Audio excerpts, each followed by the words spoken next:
स्वागत है। आज हम बनाएंगे गुड़ इमली की चटनी।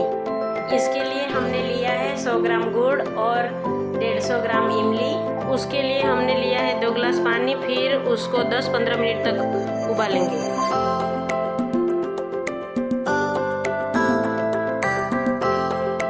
अब हमारी चटनी उबल चुकी है।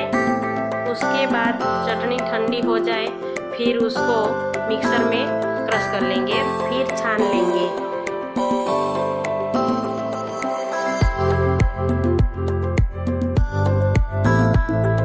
अब हम एक कढ़ाई लेंगे, उसके बाद उसमें 2 चम्मच तेल डालेंगे। तेल गरम हो जाए उसके बाद चटनी डालेंगे।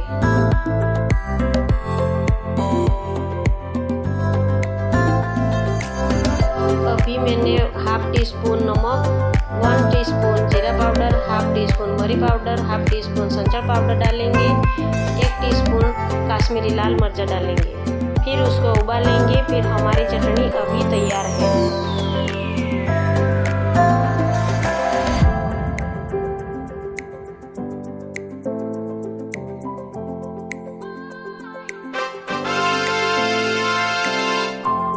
તમને મારો આ વિડીયો ગમ્યો હોય તો લાઈક, શેર, સબસ્ક્રાઈબ કરી દેજો. Thank you for watching my video.